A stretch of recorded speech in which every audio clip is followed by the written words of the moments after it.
Thank you very much for joining us this afternoon. The person I'm going to introduce you to now, well, I thought I'd been in Pyeongchang for a long time. I was in Pyeongchang for a month earlier this year. The person I'm about to introduce you to has just completed 3 months in Pyeongchang. I kind of fell in love with bulgogi after a month, so I'm sure that Anthony can tell you all about bulgogi. If you don't know bulgogi, you need to go and try some more Korean food. All those of us who are living in Korea for a month or 3 months ate bulgogi about 5 times a week, and it's delicious. So I can't recommend it more heartily. I'm sure that's not what Anthony's. I hope it's not what Anthony's going to be talking to you about in his speech. Anthony is the head of media operations for the IOC. He's in charge of the management and delivery of the facilities and services to accredited media at an Olympic Games. I mean, he's steeped in Olympic Games. But I know what Anthony's keen to talk about is not just about the successes of how they have managed Olympic Games, but it's about the future, the way that events in the future can help the media. I know we've got many media in the room here. We've also got many events who are going to be working with the media. But the person who's about to speak to you really is the expert in that field. There is no bigger event to organise for the media than an Olympic Games. This is a man who's done it. This is a man who's got plenty of ideas about how it can be done in the future. Anthony Edgar.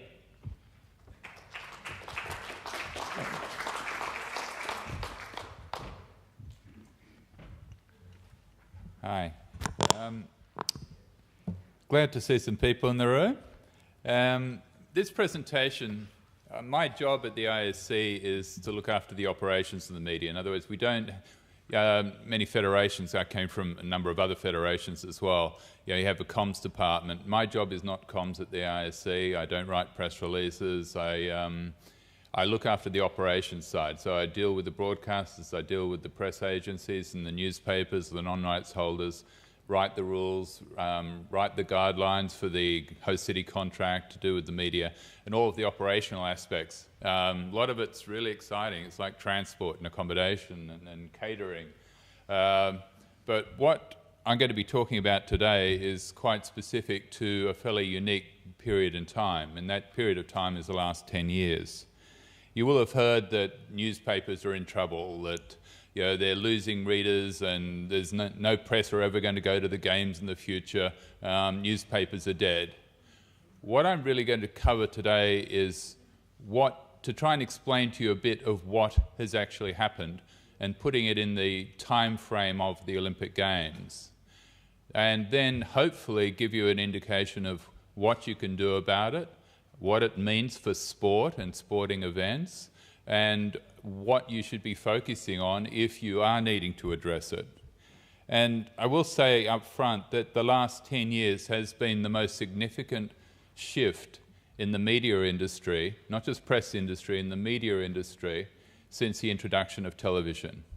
It's not something that happened once upon a time, it is something that is happening now. And I know that a lot of federations and sporting events and newspapers and television networks are still struggling with this. Some are moving forward very well, some are not doing so well, and many are disappearing on a daily basis. So what I'm going to start with is 2 photos which illustrate, and you will have seen these 2 photos before. And I showed these 2 photos to the IC Executive Board for the same reason I'll show it to you. Here, St. John Paul II's passing. The next photo, Pope Francis's inauguration. What's significant about that is obviously it's a very different world between the two.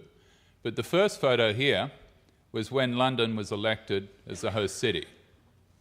The second photo was a year after London delivered the Olympic Games. Part of my job is writing the technical requirements for a host city for the delivery of the Olympic Games, knowing that the changes within a 9-year period or an Olympic cycle period are that significant that no one can actually tell you what's going to be happening in 9 years' time. So there are many things we can control, the accommodation, the accreditations, all of the numbers, so we know how many people are in venues.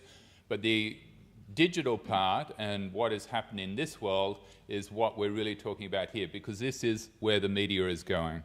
This is the media. Quick digital snapshot, and I'm just going to go across through this fairly quickly and identify what are the key moments that have really occurred over the last 10 years, or since Torino.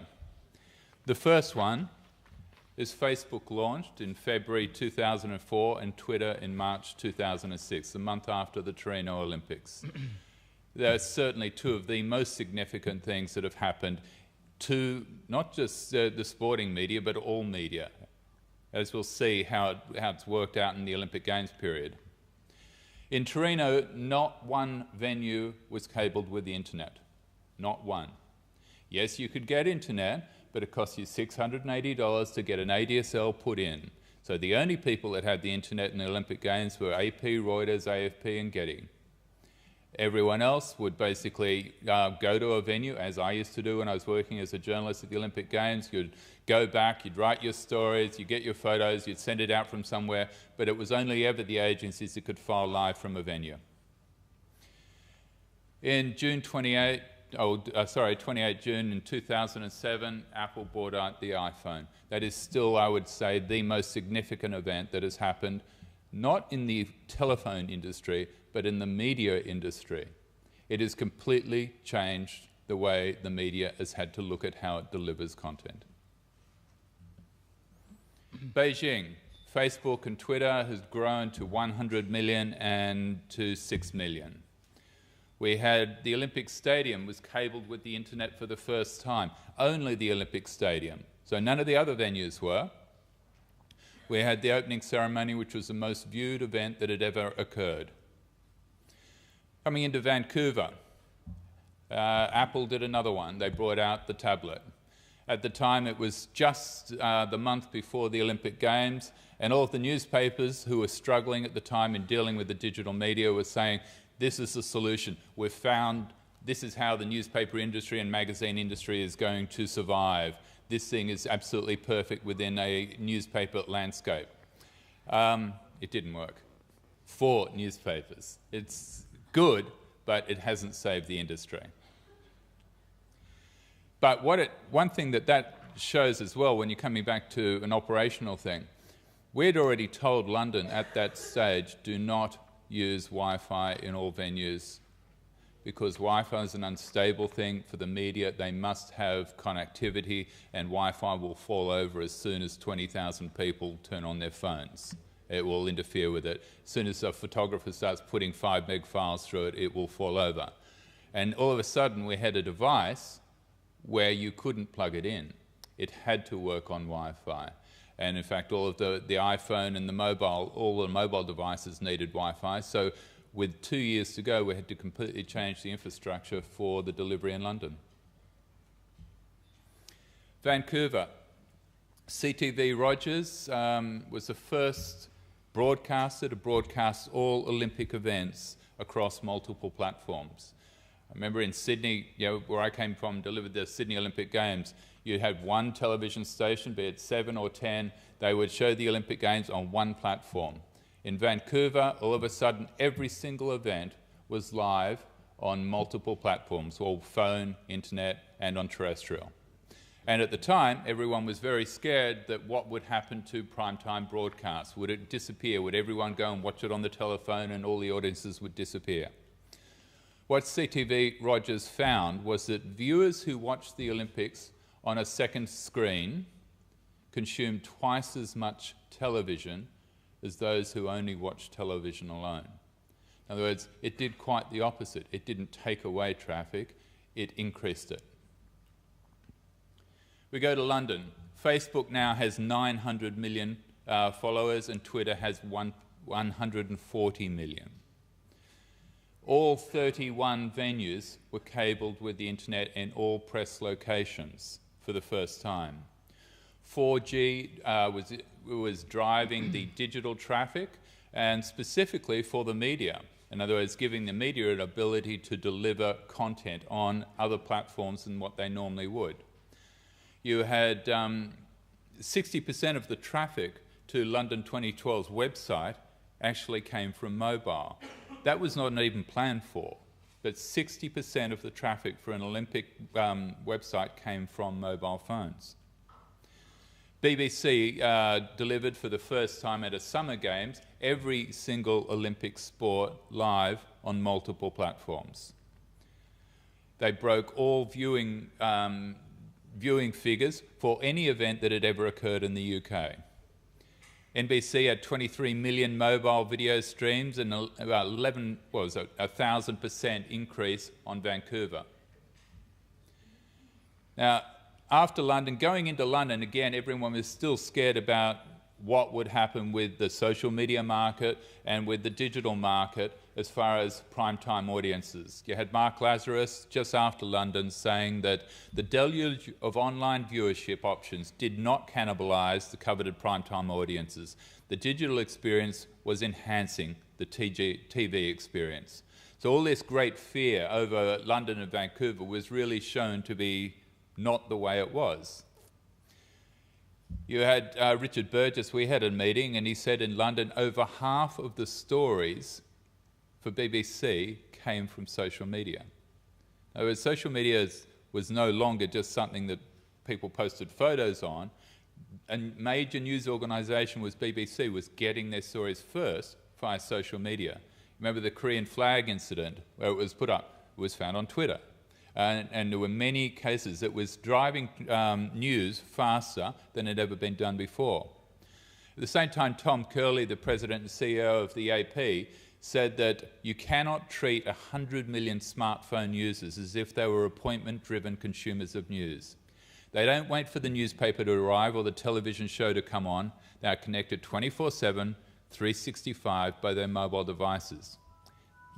Now in 2018, that seems fairly obvious, but he was the first person to really say that from a news perspective, that the people who were delivering the news needed to work out how to deliver the news on other devices than the newspaper or the television.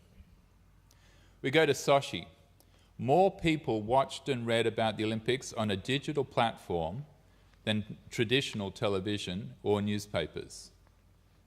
In other words, all of a sudden, this is only 4 years ago, the world had changed so significantly that more people were consuming news and the Olympic Games on digital platforms, internet, mobile, just any digital platform, than got it from newspapers and or television. YLE from Finland had a white label app which OBS produced. They had 337,000 apps downloaded of their Olympic video player. It was started 30 million times during the Sochi Olympics, and it brought down Finland's mobile network. It was so successful. Sochi also introduced free Wi-Fi. I mean, it sounds quite ridiculous. It's only 4 years ago. That was the first Games to introduce free Wi-Fi across all venues. At the same time, just after Sochi, the news came out that more than half of the visitors to the New York Times came from mobile. In other words, its readership and its base of readership had changed so significantly. We go into Rio. Facebook now has 1.78 billion members, 317 million, and there are many other 100 million plus social media platforms. Digital coverage doubled since London. NBC reached 2.25 billion live streaming minutes, 750 million more than all previous games combined. In Rio, we cabled all photo positions, so every single photo position in every single venue was plugged in so that any photographer, regardless of work for the AP or the suburban newspaper, just go to a photo position, plug in and file live. And that was actually a very significant thing, because it meant for the first time any photographer or any member of the press working for a large organisation or small could file live from wherever they are. Again, going back to when I was covering it, or an SI day, you'd go there, you'd write your stories, you'd produce your photos, you'd have time to produce. You might file once a week, you might file once a day, but now all of a sudden, everyone can file. So the small newspaper can get the news out as quickly as the AP. At the end of, obviously in Rio, the Olympic Channel was launched as a part of the ISC's ability to move on and reach that digital market. Pyeongchang and Tokyo. Facebook has now reached 2.2 billion, and Sina Weibo in China alone is now bigger than Twitter worldwide.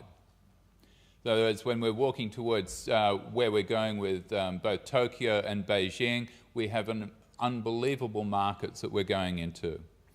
5G is now said to be 10 times faster than the fastest cabled internet, which gives, from a media perspective and a sporting perspective, the ability to, basically it means that you look at a phone, you touch a link, and it's there. You can send more, from a media perspective, send more. BBC had to stop sending their videos to the mobile networks in London to slow it down because it would have taken out the mobile networks. In other words, the capacity of the mobile networks was not significant for the usage on the mobile from media devices. So you've got here, basically where we are with the Olympics now is everywhere a seamless connectivity and a connected mobile, digital and social future. But one thing which I think is possibly the most significant period of time in media in such a short period was this Vancouver to Sochi.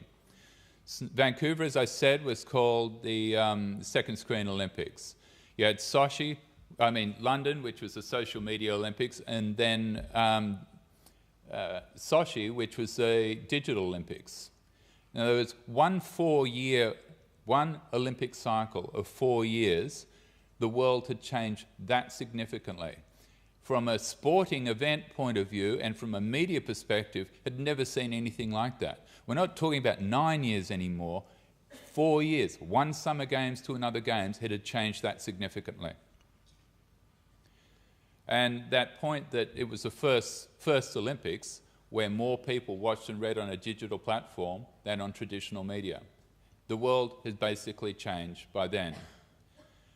Just to finish off here, I track media. As a part of the job, I need to know what's happening. So I've just got a few of the key media releases or newspaper pieces that went out in the last 4 years to put it into some sort of time perspective as some of the things that have happened. One of the first was in May 2014, just after the Sochi Olympics, when the New York Times internal report called the Innovation Report, which was all about where is the newspaper industry going, where is the New York Times going, what is happening with the industry. It was called at the time one of the most significant documents of the media age. I can't tell you how many times I read it, and every other newspaper I know read it, and it was spoken about in all the media conferences that you were going to. It was that significant. Just some of those things that it pointed out. This one was coming from a newspaper and magazine business was quite unbelievable. The need is urgent. Our homepage, which has been the main tool for getting our journalism to readers, but its impact is waning. Only 1/3 of the readers ever visit it. In other words, when I'm in the magazine industry and newspaper industry, all your time is spent on the front cover. Everyone buys it by the story on the front cover. New York Times, 4 years ago, found that only 1/3 of its readers were ever even looking at the front page. They weren't coming in from the front page. They were coming in via Facebook. They were coming in because they saw a story somewhere else. And as the New York Times said at the time, Facebook is at the forefront of a fundamental change of how people consume journalism. Social media, again, New York Times piece, the social media network has become a force in publishing because of its news feed. In the last few months, more than half of the visitors in New York Times have come from mobile. So it's not just that they're coming into the Times from a different avenue in the back end, they're also coming in by a different platform, which is mobile. The Atlantic, in March 2015, Facebook is delivering 1/2 to 2/3 of newspapers' traffic right now. Now this is just 3 years ago.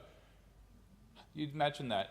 New York Times, The Guardian, The Mail Online, L'Equipe, their traffic, 2/3 of it is coming from Facebook. It's not coming from subscribers, it's coming from Facebook. Simply put, social media is no longer simply social. That came out in 15. And I remember a meeting I had at the ISC with some senior staff there, and someone said, oh, I don't know about this Facebook stuff. I don't want to put personal photos on it. And it's sort of like, I don't think I've ever put a personal photo on Facebook. It's, from a media perspective, it's a very significant tool. Yes, it can be social, but it also is a lot more than that now.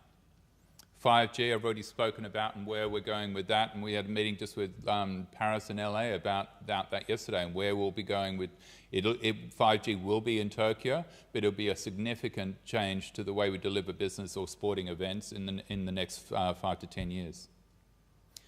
These two pieces from The Guardian and about the Times, again, coming from the media industry, it might not mean as much to you.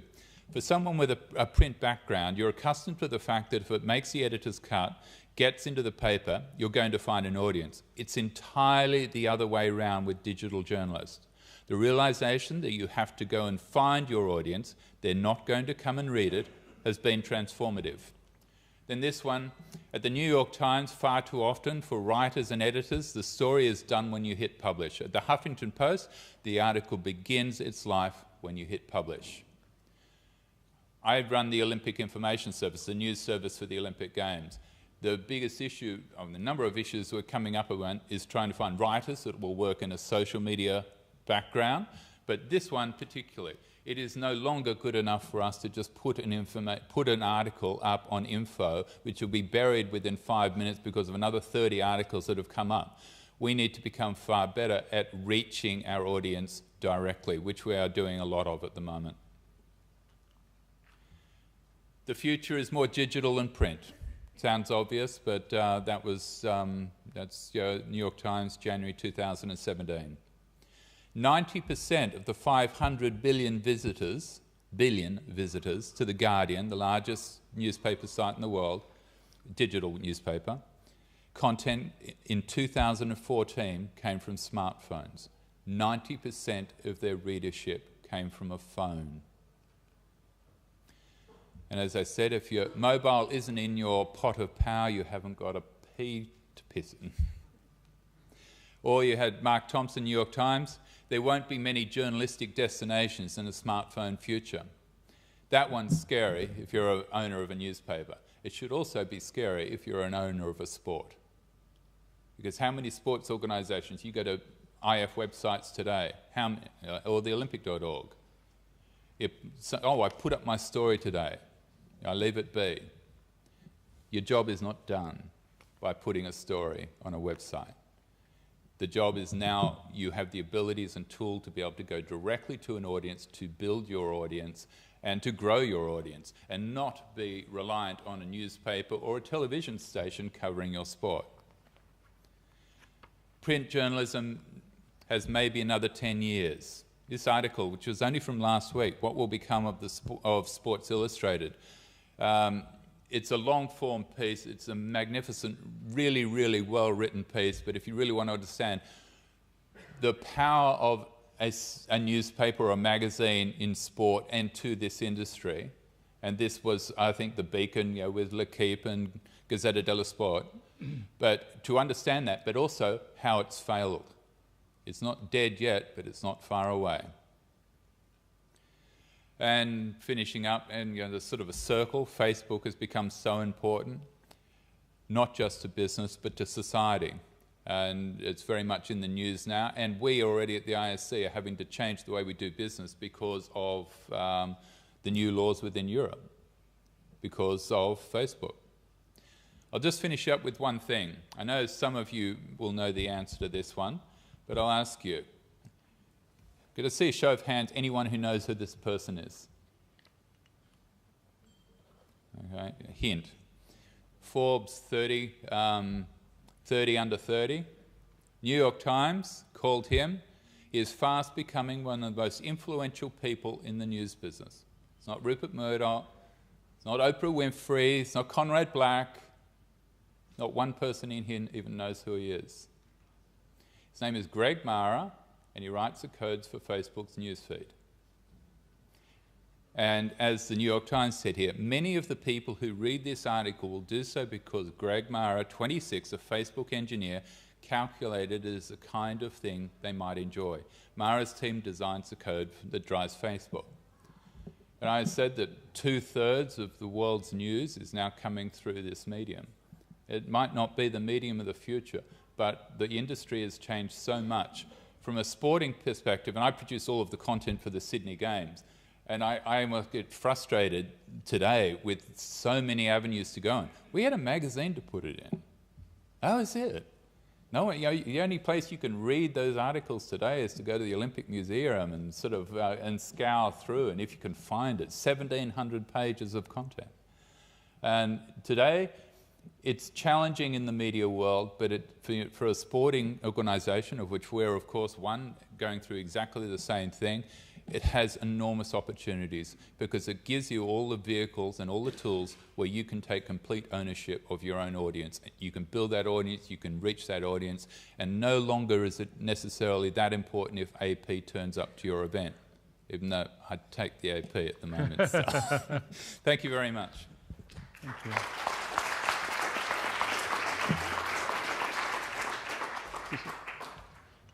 Has anybody got any questions they'd like to ask Anthony before he disappears away?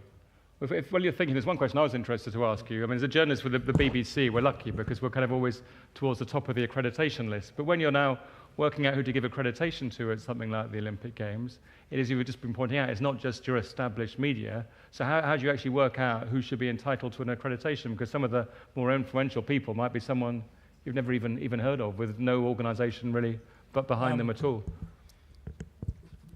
If you came from the press, you'd understand the answer to that one. But the rights holders get accreditations as a part of their contract. The press we give the ownership of that process to the National Olympic Committees. Right, so what we do is we give a quota. In fact, I've got the Tokyo press accreditation quota meeting next month, and we will allocate a number of accreditations, 6,000 total, to National Olympic Committees.